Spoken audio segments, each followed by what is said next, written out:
42% reservation.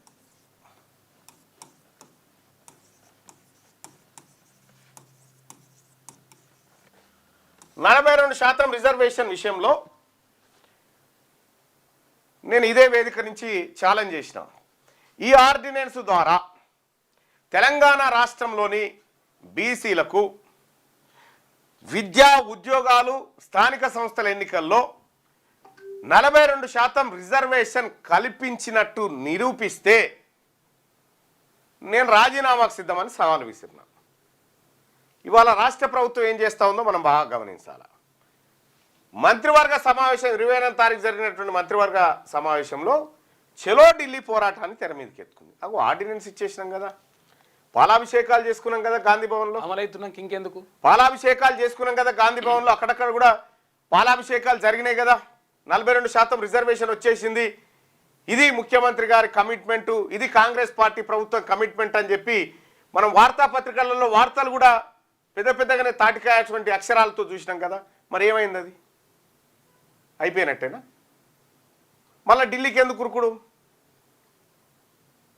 ఢిల్లీలో ధర్నా చేద్దాం, రాష్ట్రపతిని కలుద్దాం, ప్రధానమంత్రిని కలుద్దాం. ముఖ్యమంత్రి గారు మీకు చిత్తశుద్ధి ఉంటే మీ చిత్తశుద్ధికి సంబంధించినటువంటి ఒక వీడియో ఉండే, ఒక టీవీ ఛానల్లో రిజర్వేషన్ల మీద మాట్లాడింది ఉందా? రిజర్వేషన్ల అంశాన్ని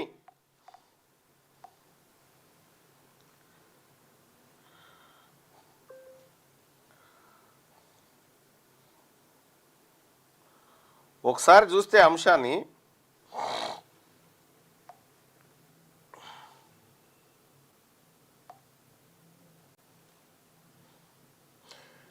ముఖ్యమంత్రి రేవంత్ రెడ్డి గారికి బీసీల పట్ల ఎంత ప్రేమ ఉంది, ఎంత తాను ఈ ప్రజల కోసం చేయాలనుకుంటుండు, ఈ అంశాలన్నీ ఒకసారి చూసుకుంటే చాలా ఏదో ఛానల్లో మాట్లాడినటువంటి బయట ఒకటి ఉండే.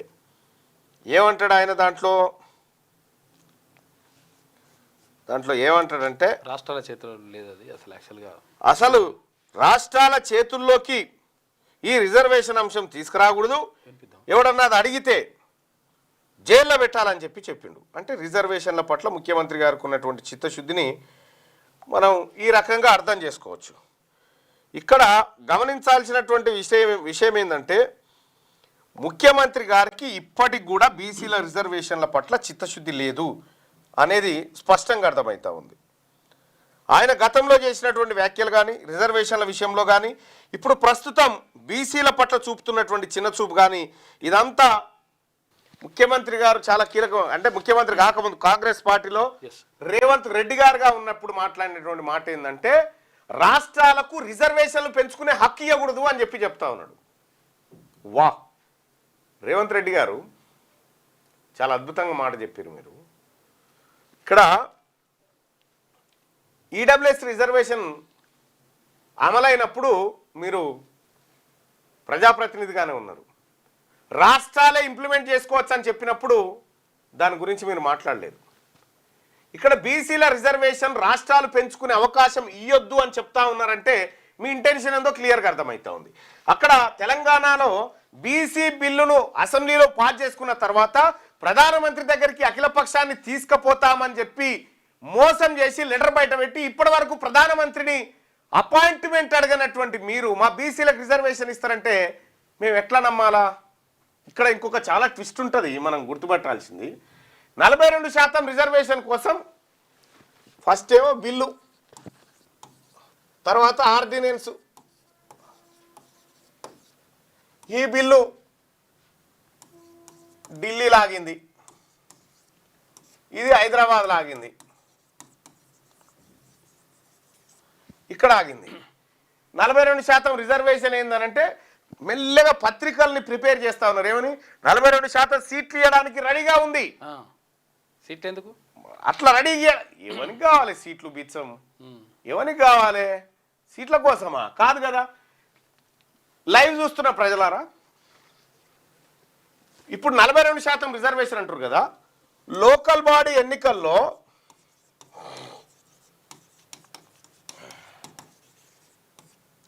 లోకల్ బాడీ ఎలక్షన్స్లో 42% అంటారు. కానీ ఇప్పుడు ఎంతమంది ఉన్నారు ఎరికేనా? 160% మంది బీసీలే ఇప్పుడు లోకల్ బాడీ ఎన్నికల్లో ప్రతినిధులుగా ఉన్నారు. ఇప్పుడు ఉన్నారు ప్రెసెంట్గా. ఈ 42 ఇయ్యక ముందుకే 42 తర్వాత ఎందుకు లోకల్ బాడీలో 60% మంది ఉన్నారు ఇప్పుడు? ఎందుకు అనంటే లోకల్ బాడీ ఎన్నికల్లో లైవ్ చూస్తున్న ప్రజలారా ఒకసారి మీతోని చర్చకు వద్దాం. తెలియదు కాబట్టి అసలు రాష్ట్రాలకు రిజర్వేషన్ల అధికారం ఇవ్వడం అనేది సరే నేరం సంగతి చూద్దాం కానీ చట్టం తీసుకురావాల్సిందన్న. మీ లైవ్ చూస్తున్న ప్రజలారా, మీ ఊర్లో జరిగిన సర్పంచ్ ఎన్నికలలో జనరల్ స్థానంలో బీసీలు పోటీ చేసిర్రా? మీ గ్రామాల్లో జరిగినటువంటి సర్పంచ్ ఎన్నికల్లో జనరల్ స్థానాల్లో బీసీలు పోటీ చేసిరా? దయచేసి ఎస్ అయితే ఎస్ అని పెట్టండి. ఏం జరిగిందో ఇంకా ఈ ఇన్డెప్త్కి పోతే మీకు అర్థమవుతుంది. ముగ్గురు పిల్లల నిబంధన తీసేసినట్టయినా ఇంకా తీసేయలేదు, క్లారిటీ లేదు. ఎందుకంటే ముగ్గురు పిల్లల నిబంధన ఎత్తేస్తే బీసీలంతా రాజకీయాల్లోకి వస్తారు కదా. ఎస్ పోటీ చేసిండ్రు, చాలా చోట్ల చేసిండ్రు. నో అని కొంతమంది, చేసిరని కొంతమంది, చేయలేదని కొంతమంది అభిప్రాయం చెప్తా ఉన్నారు. చేసిరు కదా. అంటే జనరల్ స్థానాల్లో ఎందుకు బీసీలు అక్కడ పోటీ చేయగలిగిరంటే, ఒక గ్రామం, ఒక 1000 మంది జనాభా, 1000 మంది జనాభా ఉన్నారు. ఇది గ్రామ సర్పంచు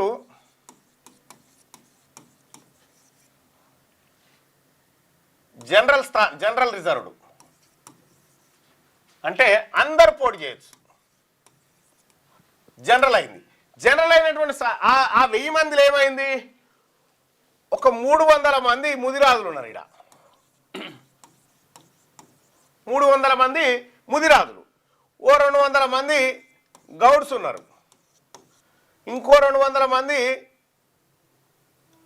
ఏది మన యాదవులు, మిగతా ప్రజలు ఉన్నారు, ఇంకొక 100 మంది ఎస్సీలు ఉన్నారు, ఒక 100 మంది ఎస్టీలు ఉన్నారు. ఇట్లున్నారు అనుకో. ఇక ఇందులో 10-15 మంది వీళ్ళు ఉంటారుగా ఓసీలు. ఈ ఊళ్ళో లెక్క తెలిసిపోయాయి, మీ 4 ఇళ్ళు లేవు, మీరు ఎట్లా పొడి చేస్తారా అని అంటారుగా. అందుకని ఈడ ఆగిర్రు. అట్లా మనకు జనరల్ స్థానాల్లో పోటీ చేస్తా ఉన్నాం. ఇప్పుడు 60% 42% రిజర్వేషన్గా రూపుదిద్దాలనేది ఇంకా డేంజర్. అది 42%కి అంటే ఇప్పటికే 60% పోటీ చేస్తా ఉన్నారు. 60%గా 60% అభ్యర్థులు బీసీ అభ్యర్థులు ఉన్నారు. కానీ ఇప్పుడు దాన్ని 42% చేస్తామనేటువంటి మాట చెప్తా ఉన్నారు. అయితే దీని 42 లేదు, లటపీస్ లేదు. బీసీ ప్రజలారా, మీరు సమాయత్తంగా అండి, మనం రాజకీయంగా దిగాల్సిందే. ప్రతి జనరల్ స్థానం బీసీలదే, అంతే. ప్రతి జనరల్ స్థానం బీసీలదే. జనాభా ఎక్కుంటే మన ఎస్సీలదే, జనాభా ఎక్కుంటే మన ఎస్టీలదే జనరల్ స్థానము, మన మైనారిటీలదే జనరల్ స్థానము. కాబట్టి ఈ డ్రామా ఇది అయిపోయింది. ఢిల్లీలో ధర్నా వచ్చి ఏం చెప్తారు? ధర్నా చేస్తారు, ప్రధానమంత్రిని రాష్ట్రపతిని కలుస్తారు, బిల్లు పెట్టమని డిమాండ్ చేసి నెక్స్ట్ అంతే. ఇక ఏమీ లేదు. మీరు రాసి పెట్టుకోండి. ఇవ్వాలని చెప్పే మాట, కాంగ్రెస్ పార్టీ చిత్తశుద్ధితోని తన ప్రయత్నాలన్నీ చేసింది. కానీ వాళ్ళ ఇంట్లో పీనుగెల్లా వాళ్ళు చేయనిత్తలేరని వాళ్ళ మీదకి బట్టగాలు చేసి మేము వస్తున్నాం ఎన్నికల కన్నా వస్తారన్నట్టు. బీజేపీ ఎట్లా వస్తారు? 42% ఇచ్చి వస్తామని చెప్తారు. ఇదివరకు 60 ఉండే, ఇదివరకు 60 జనరల్ స్థానాల్లో కలిపి 60 ప్లేస్లలో 160 ప్లేస్లలో బీసీలు ఉన్నారు. ఇదో డ్రామా. రేవంత్ రెడ్డి గారు ప్రభుత్వానికి చెప్తా ఉన్నా, బంజేరి డ్రామాలు నేను మొదటి నుంచి చెప్తానున్నా.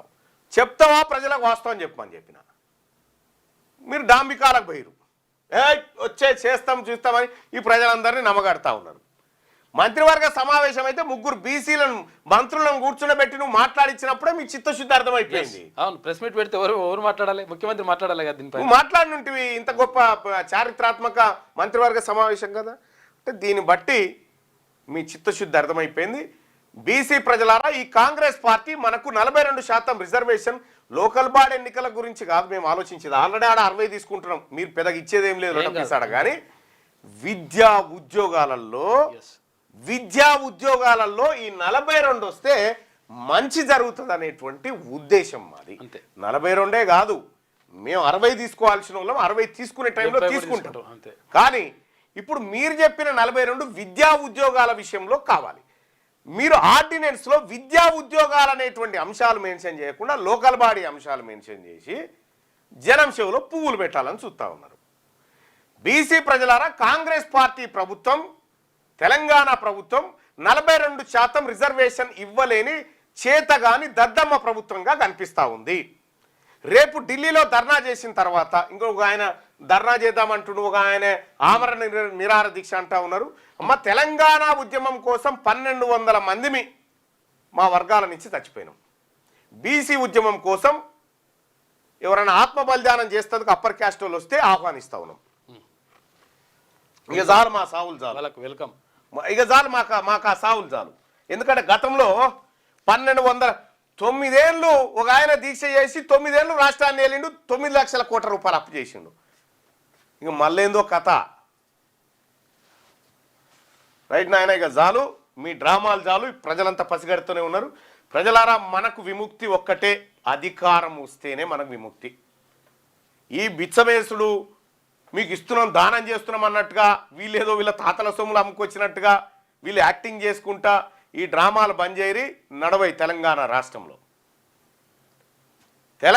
రాష్ట్రంలో బీసీలు పార్టీ పెడుతున్నారని తెలవగానే నా పైన హత్యాయత్నం జరిగింది. ఇవాళకి 18 రోజులే ఒక్కరిని అరెస్ట్ చేయని పోలీసులు చరిత్రకెక్తా ఉన్నారు. ఇవాళ ఇప్పటి వరకు నా మీద హత్యాయత్నం చేసిన వ్యక్తులు ఒక్కరిని కూడా అరెస్ట్ చేయలేదు. అందరి మా దగ్గర ఫోటోలు ఉన్నాయి, డీటెయిల్స్ ఉన్నాయి, ఫుల్ కావాలంటే ఏమంటే అవి ఇస్తాం. తర్వాత ఇంకోటి ఏంటంటే, ఇప్పుడు మన పైన దాడి చేసిన వాళ్ళు తర్వాత పక్కకు పెడితే, కనీసం మరి పోలీసుల పైన దాడి చేసిన పైన కేసులు పెట్టినరా అంటే అది లేదు. మీ పోలీసు వాళ్ళని కొడితే కూడా పోలీసు వాళ్ళు కేసు పెట్టుకోలేనటువంటి దరిద్రమైన రాజకీయ ఒత్తిడికి లోనైతా ఉన్నారంటే షేమ్.